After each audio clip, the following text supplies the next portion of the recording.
السلام علیکم پیارے بچوں، آج ہم پنجم جماعت کی اردو کی کتاب کا تیسرا سبق پڑھیں گے، جس کا عنوان ہے حضرت خدیجۃ الکبریٰ رضی اللہ تعالیٰ عنہا۔ تو چلیں اب ہم اس سبق کو پڑھتے ہیں۔ حضرت خدیجۃ الکبریٰ رضی اللہ تعالیٰ عنہا۔ حضرت خدیجہ کا شمار مکے کی انتہائی مالدار خواتین میں ہوتا تھا۔ اپنی پاکیزگی اور پاک دامنی کی وجہ سے آپ رضی اللہ تعالیٰ عنہا طاہرہ کے لقب سے مشہور تھیں۔ حضرت خدیجہ رضی اللہ تعالیٰ عنہا کو ایسے شخص کی تلاش تھی جو ان کا سامان تجارت دیانت داری کے ساتھ دوسرے ملکوں میں جا کر فروخت کر دیا کرے۔ نبی کریم صلی اللہ علیہ وسلم کئی تجارتی سفر کر چکے تھے۔ اعلیٰ کردار کی وجہ سے آپ صلی اللہ علیہ وسلم کو لوگ صادق اور امین کے لقب سے پکارتے تھے۔ بی بی خدیجہ کو نبی پاک صلی اللہ علیہ وسلم کی سچائی اور ایمانداری کا علم ہوا تو اپنے تجارتی سامان کی فروخت کے لیے انہوں نے آپ صلی اللہ علیہ وسلم سے درخواست کی، جسے آپ نے قبول فرما لیا۔ جب رسول کریم صلی اللہ علیہ وسلم تجارت کا مال لے کر ملک شام جانے لگے تو حضرت خدیجہ نے اپنے غلام میسرہ کو بھی ساتھ روانہ کر دیا اور تاکید کی کہ سفر اور تجارتی لین دین کے دوران جو کچھ وہ دیکھے اس کی تفصیل آ کر بتائے۔ جب نبی کریم صلی اللہ علیہ وسلم تجارتی سفر سے واپس تشریف لائے تو غلام نے تجارت میں منافع کی خوشخبری کے ساتھ حضرت خدیجہ کو رسول اکرم صلی اللہ علیہ وسلم کے بہترین اخلاق اور دیانت داری کا حال بھی سنایا۔ حضرت خدیجہ کو تو آپ صلی اللہ علیہ وسلم کی شرافت اور دیانت کا اندازہ تھا۔ اب غلام کے بیان سے اس کی تصدیق بھی ہو گئی، چنانچہ آپ نے رسول اللہ صلی اللہ علیہ وسلم کی خدمت میں نکاح کا پیغام بھجوایا۔ رسول اللہ کے چچا حضرت ابو طالب نے یہ پیغام قبول فرما لیا۔ اس طرح حضرت خدیجہ رضی اللہ تعالیٰ عنہ کی شادی نبی کریم صلی اللہ علیہ وسلم سے ہو گئی۔ اس وقت آپ صلی اللہ علیہ وسلم 25 برس کے تھے، جبکہ بی بی خدیجہ کی عمر 40 برس تھی۔ شادی کے بعد حضرت خدیجہ نے اپنی باقی زندگی رسول اللہ صلی اللہ علیہ وسلم کی انتہائی خدمت کرتے گزاری۔ آپ صلی اللہ علیہ وسلم بھی حضرت خدیجہ کو بے حد خوش رکھتے تھے جب تک وہ زندہ رہیں۔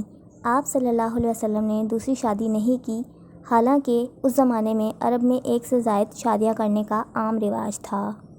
جب بی بی خدیجہ کا انتقال ہوا تو نبی کریم صلی اللہ علیہ وسلم کو بہت صدمہ ہوا۔ اسی سال آپ کے مہربان چچا حضرت ابو طالب کا بھی انتقال ہوا تھا، جس کے باعث رسول اللہ اس سال کو غم کا سال کہتے تھے۔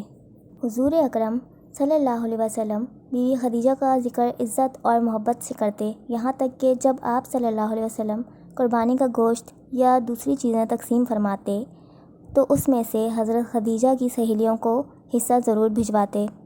حضرت خدیجہ رضی اللہ تعالیٰ عنہا کو امت کی افضل ترین خاتون ہونے کا اعزاز حاصل ہے۔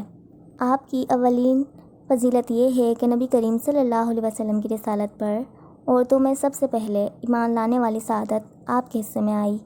اس کے ساتھ ساتھ آپ کو رسول اللہ صلی اللہ علیہ وسلم کی پہلی زوجہ پاک اور ام المومنین ہونے کا شرف بھی حاصل ہے۔ شادی کے بعد آپ رضی اللہ تعالیٰ عنہ نے اپنا سب کچھ رسول اللہ صلی اللہ علیہ وسلم پر قربان کر دیا اور ہر مشکل وقت میں آپ صلی اللہ علیہ وسلم کے ساتھ رہیں، یہاں تک کہ ایک ایسا وقت بھی آیا جب مکے کے لوگوں نے نبی کریم صلی اللہ علیہ وسلم سے ہر قسم کا تعلق ختم کر دیا۔ آپ رضی اللہ تعالیٰ عنہ کو اپنے خاندان کے ساتھ 3 سال ایک گھاٹی میں گزارنا پڑے۔ اس عرصے میں اکثر اوقات شدید بھوک اور پیاس کا سامنا بھی کرنا پڑا، لیکن ان تمام تکالیف کو حضرت خدیجہ نے نہایت صبر و استقامت کے ساتھ برداشت کیا۔ ایک مرتبہ حضور اکرم صلی اللہ علیہ وسلم نے حضرت خدیجہ کی تعریف کرتے ہوئے فرمایا، خدیجہ مجھ پر ایمان لائیں اور میری نبوت کی گواہی اس وقت دی جب لوگ مجھے جھٹلاتے اور مذاق اڑاتے تھے۔ انہوں نے اس وقت میری اخلاقی مدد کی جب مجھے حوصلے کی ضرورت تھی۔ میرے پاس کچھ نہ تھا تو انہوں نے مال و دولت سے مدد کی۔ اللہ نے خدیجہ رضی اللہ تعالیٰ عنہ سے مجھے اولاد بھی عطا کی۔ ایک موقع پر رسول اللہ صلی اللہ علیہ وسلم نے فرمایا، خدیجہ امت کی افضل ترین خاتون ہیں۔ حضرت خدیجہ کی خدمات اللہ تعالیٰ کو بھی بہت پسند تھیں۔ اللہ نے جبریل علیہ السلام کے ذریعے حضرت خدیجہ رضی اللہ تعالیٰ عنہ کو سلام بھیجا۔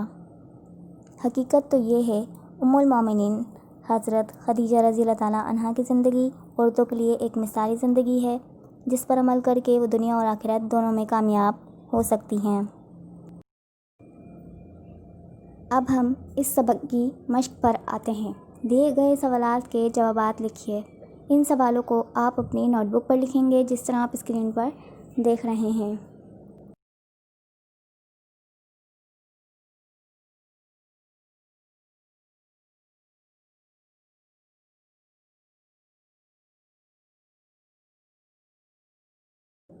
سوال نمبر 2 ہے، درست الفاظ چن کر خالی جگہ پر کیجیے۔ یہ سوال آپ اپنی کتاب پر ہی حل کریں گے۔ اس کے بعد ہمارا سوال ہے، زمانہ حال کے 5 جملے لکھیے اور انہیں زمانہ مستقبل میں تبدیل کیجیے۔ بچوں، جو زمانہ ابھی چل رہا ہے، مطلب جو وقت ابھی چل رہا ہے اسے ہم زمانہ حال کہتے ہیں، اور جو وقت ابھی آئے گا، یعنی جو وقت ابھی آیا نہیں ہے، ابھی آئے گا، اسے زمانہ مستقبل کہتے ہیں۔ جیسے حمزہ پڑھ رہا ہے، حمزہ پڑھے گا۔ بس آ گئی، بس آئے گی۔ بارش ہو رہی ہے، بارش ہوگی۔ مہمان آ رہے ہیں، مہمان آئیں گے۔ علی اسکول جا رہا ہے، علی اسکول جائے گا۔ اگلا سوال ہے، دیے گئے واحد کے جملوں کو جمع کے جملوں میں تبدیل کیجیے۔ جملہ واحد ہے، بچہ شرارت کر رہا ہے۔ اس جملے کو ہم جمع کے جملے میں تبدیل کرتے ہیں تو یہ جملہ بن جاتا ہے، بچے شرارت کر رہے ہیں۔ اسی طرح لڑکا محنت نہیں کرتا ہے، لڑکے محنت نہیں کرتے ہیں۔ میرے پاس پرانا سکہ ہے، میرے پاس پرانے سکے ہیں۔ مقابلے میں انعام دیا گیا، مقابلے میں انعامات دیے گئے۔ اگلے سبق کے ساتھ نیکسٹ ویڈیو میں ملتے ہیں، جب تک کے لیے اللہ حافظ۔